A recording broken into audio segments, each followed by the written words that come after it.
Thanks for stopping by. Yeah, so I'm in Bangor, North Wales, just off the coast, and that is where the time machine has brought us. Using the Rutus Versa, I want some deep settings, so we'll go through them first and then we'll hit the field.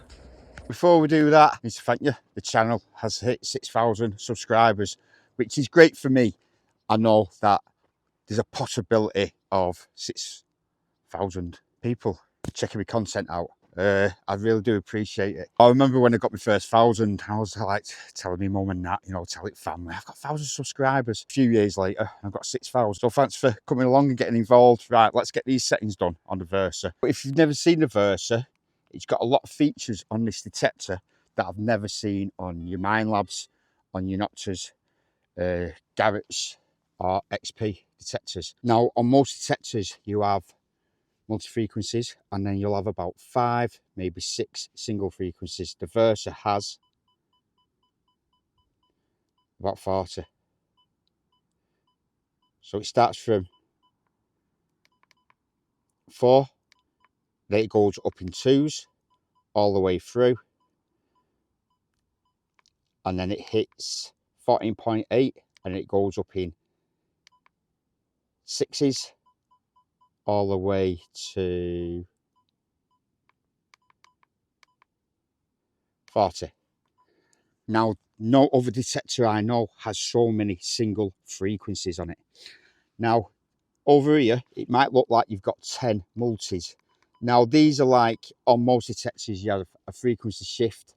So it just shifts the frequencies partially, positive, negative, just to get the right frequency. You can see how hostile, I'd say, the frequencies are. So in the single, you wouldn't pick these because they're too hostile. So it's a manual way of picking your frequencies. Now, in your multi, I've been told of the engineers at Versa, at Rutus, that multi one has got that little bit tuned in for depth with the multi, and as we can see, we could pick that. We could pick most of them. It's when they're right at the top, but I'm going to pick multi one. I'll go through this proper in a minute. So multi one sensitivity, I'll do it at 22 to see how it goes. Recovery 5. I'm going to go up 3. Turn that audio up. That's the threshold. How is it? Yep, threshold. And then that'll be your threshold pitch. But I'm not going to work with threshold today. But I am going to have my audio on. My iron audio on. We'll go across FE at 30. That's the loudest it can be. I'll knock it back to 23. In tones, I'm going to go with multi-tone. I perform. I'm more tuned in with multi-tone on any detector, especially digging less rubbish. And if you want to have a look at that, so it goes up. So low tone, right up to, now even your low conductors at 20, you can they really pull out. It's all the way up, 38, 40s, 50s, lovely tone on it, polyphonic.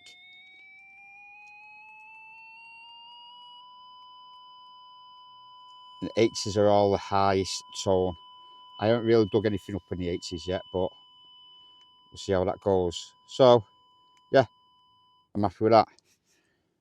And then we'll go into the sub menu. Small coin 21, iron filter 13.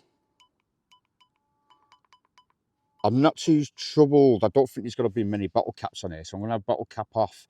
Now, you can turn it up for deep iron, but I'm going to have it without it on because it's a filter at the end of the day, and see how we get on. You can always increase that to about 10 to get rid of deep iron, flat iron. And then this is how long the tone is. So just say you have to deep targets and the target is just a small, and you can miss that target because it's just so quick. See how quick that is? Which would be 1. So that'd be really fast, quick. So that'd be better in, I'd say, uninfested sites. Keeping it at 5 it's a longer tone on that target. So deep targets that can be really quick will be longer, so you've got more chance. So I'm going to step that up to 5. You can have a smooth tone, or quite a hard hitting stop and start, or it can drag out a bit. Now I like quite a hard hitting stop and start, but because I'm going for depth, I'm going to drop that to 16. So your modulation is changing the modulation. So if the modulation is really high, the target at 6" or 9" or 10" would sound the same. It's not audio gain, it just changes that scale of modulation within that audio gain. So I like the section of depth. So this is just the modulation, don't forget. So I'll set that at 20, and this is the audio gain. So deep targets, but you are going to lose that perception of depth in the field through the audio. So I'm just going to have that at 25, and that's that. As simple as that. It is very easy. We have got a discrimination up to 0, but here's an update of if you run the Versa at the moment wide open, the iron audio, you can't change the volume of the iron audio. So I'm just going to get rid of that. That's set at 0 or -1. -1, but we'll have it at 0. Yeah, I'm looking forward to that update, because you do have an advantage of running wide open with no discrimination, because it's a filter again. So, and you can read the ground better. But as it is at the moment, with not being able to change that iron audio volume, it does overpower the non-ferrous targets. Right, let's get to it. That was a long one. Now you can tell near where there's quite a bit of iron around here. That will false in then.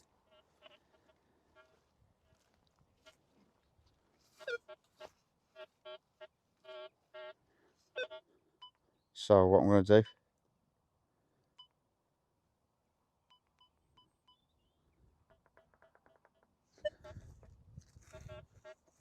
settle that down a bit. It's better. First target. Now you're going to hear the tones. I have increased recovery a bit because of the targets in the ground.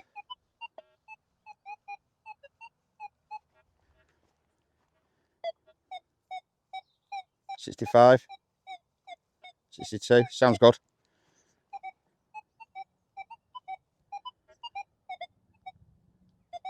Could be 2 targets there. And there is 2 targets. You can tell that with the multi-tone. There's one at 64 and there's one at 72. You can tell that. We could hear that in the tone. It looks like one might be a button or a coin. Or it's an umbrella part, that. And it's a bit of bronze. Artifact. Not that deep. We're showing good 150 years old or so. You can't beat that multi-tone. I could tell that there was 2 different size conductors under the coil then. Where if you had 2-tone, you wouldn't have been able to tell. You would have be able to tell there was 2 non-ferrous targets. But you wouldn't be able to tell how conductive it was with 2-tone. 3-tone, 4-tone. 4-tone might have brought up 16 and 72. That would have been 2 of the same tone as well. I could tell that there was 2 different conductors. Therefore, them targets aren't part of the same. They're from 2 different items, and only multi-tone would have told you that in the audio. I'm in no rush today. There's quite a bit of land here, but I'm just gonna concentrate on this bit that looks interesting at the bottom of this slope.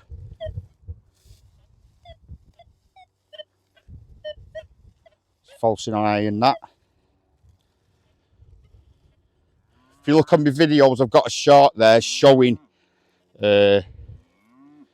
how the purity worm gives a good plus 65. A plus 65, and then the purity worm is actually in the iron range. So it's a false positive. Works really well. It's the same for any detectors when you've got an iron filter, you're going to false an iron.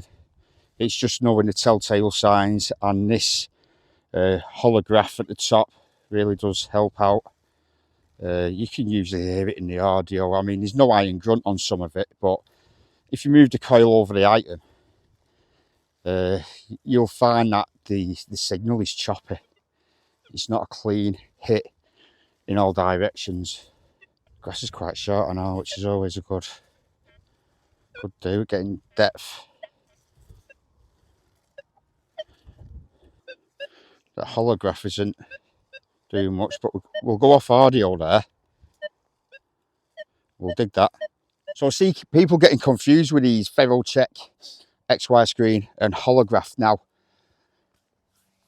they only work up to 6 inches, and it depends on the size of the target.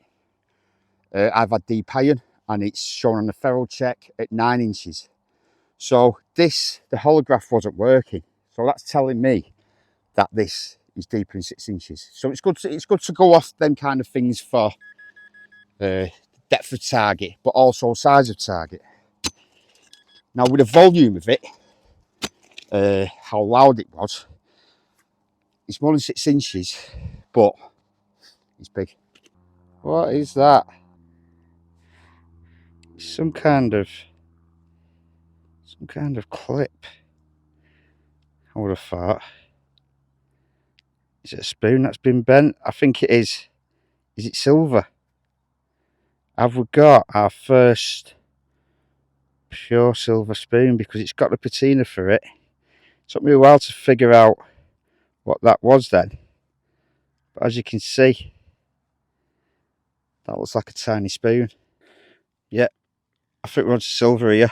It's got a nice little design on the bottom end. What a lovely little spoon that would have been complete.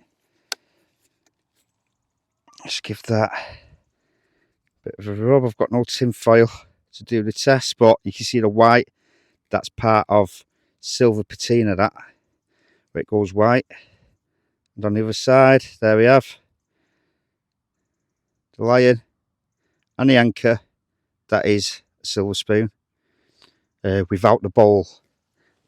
I think it's got a W there, if anybody wants to find out the date. This is how I work with settings. I'm changing settings all the time.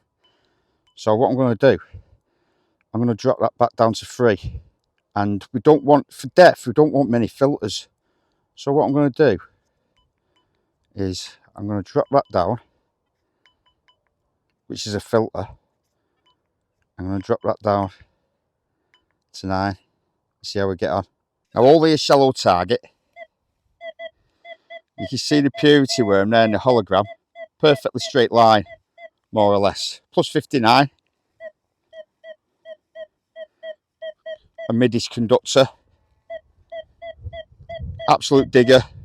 I don't want to do too many live digs because I want to get some fines up, and it's a lot of time positioning camera and this and that. So I'll do this as a live dig, and then we'll have some a quick fire round as such.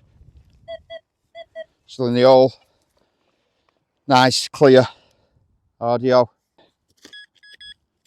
Yeah, got 4 inches down. And now I know I'm using the Versa, but all these ways of knowing about what's in the ground before digging it, you do on most detectors. And I've used quite a lot of it. It's the same principle, exactly the same principle for everyone.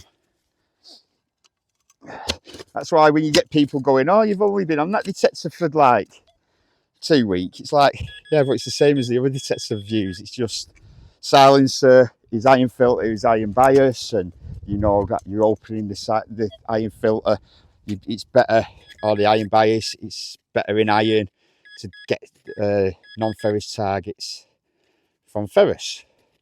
Recovery frequencies are all the same. High frequencies, we're running high frequencies here, which is a deeper but for higher conductors. So big silver. Silver's the highest, most conductive metal in the world, and yeah, that's why you see people saying this detector loves the silver. What's that? Well, I'm glad it's just a tail end. It was in the sidewall. It was about 3 inches down, 4 inches down, and that is This tail end of a mortar. I hope the business end isn't in the next hole. Simplest way for deep settings, if the ground is totally littered with iron and targets, you don't want to be running deep settings. It's for open fields, clear open fields. You got to, if you can drop your recovery down, if it's really quiet, and your filters. All filters on a detector suppress the performance of that machine. Fully run all metal in like a non-motion mode is the metal detector with no filters whatsoever. Relic mode on a Deus 2. Legend, Goldfield. Goldfield is very pulled back on filters. So the less filtration you can have, the deeper you're going to get. The lower frequencies you can have, the deeper you're going to get. Iron filter, if you could turn that off, turn it off. I've run the Legend with no iron filter whatsoever and got some unreal depth. You just got to be tuned in. I'd wait until you get a few hundred hours on a detector before you turn the iron filter right off. I've got this down to 9 out of 30. I probably can get down to 6. I have had it down to, I think I've had it down to 6. I didn't dig much iron at all. So it's all about understanding what the land's about and then putting the settings in. This is why really settings of someone else's don't work. You've got to know what them settings do. And then when you do, you can go on any land then. And all these settings that are coming out will find you stuff. And people going, oh, I found a gold with them settings, I found a gold. I found a gold with them settings. Yeah, because it will find stuff, because it's a metal detector and that's what it does. But to get the best performance out of your land, you've got to be able to tune it in. So any settings, metal detector, what does it do? It finds metal in the ground. So any settings will find stuff. But the best settings you can get for your land are the ones that you tune in. Going on performance of metal detectors, that has impressed me.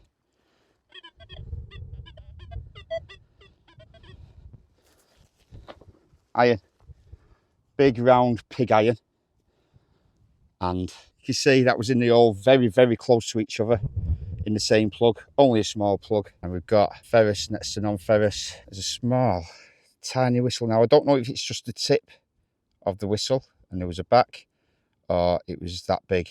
I'm sure I've seen farmers with sheepdogs with tiny whistles like that. Great scenes in North Wales. Look at that. Yeah, I love it up here. Now look at the purity line there. Let's get on this. Just move that spade. They're enough straight. Now nothing's been mega deep, to be honest.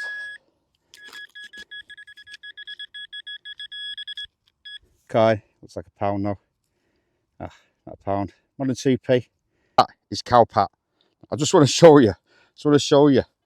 The changes of filters used in the programs. So you've got field, you've got high conductor, low conductor, and wet conditions. So high conductor, it's got minerals in it. So you'll see it'll come up about a 1 or something. Yeah, 1, 2. So it's got minerals in that. This will be going with the frequencies used. So high conductor, low conductor, wet. You see these filters in that for wet ground, and the frequencies will probably be lower than the ones that are in high conductor and low conductor also. To not be able to pick up a 1, 2, which is a very, very low conductor, it's actually minerals. You can also get rid of that by, let's just go back there. This is what I'm always doing in the field, I'm always fighting about with stuff. So I've been out ages, I've had to get the things off camera. So we was in high conductor, but as you know, we could actually get rid of the ground, which I've had to do on a Deus 2. Let's just see if that's working correctly. So let's go to fuller.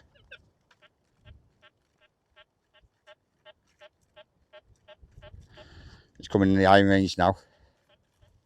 I'm not giving a positive. I've had to do this on the Deus 2, where the ground was reading up a 1 or 2. The full ground was reading up like that.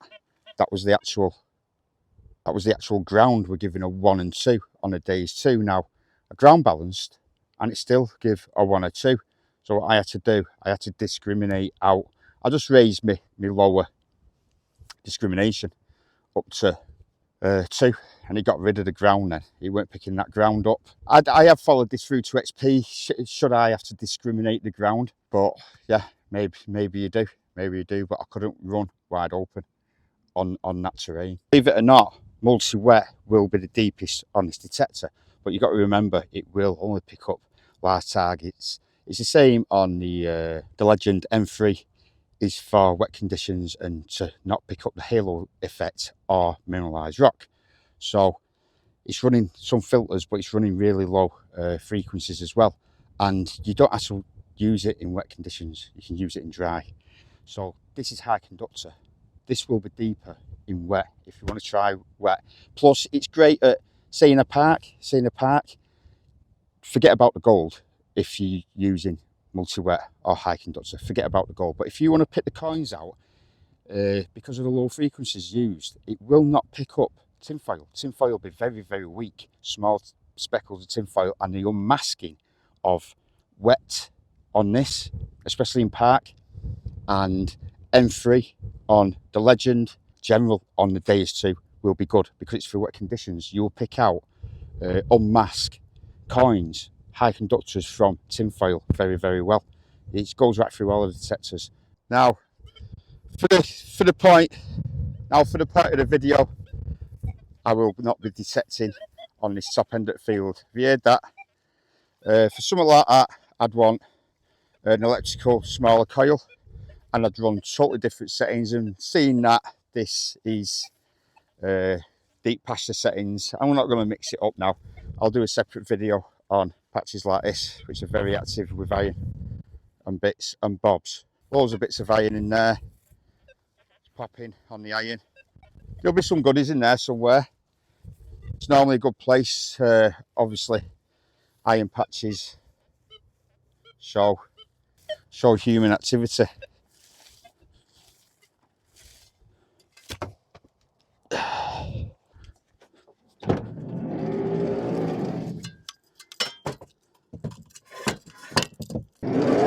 Okay, not much found. We had a bit of silver and some bits.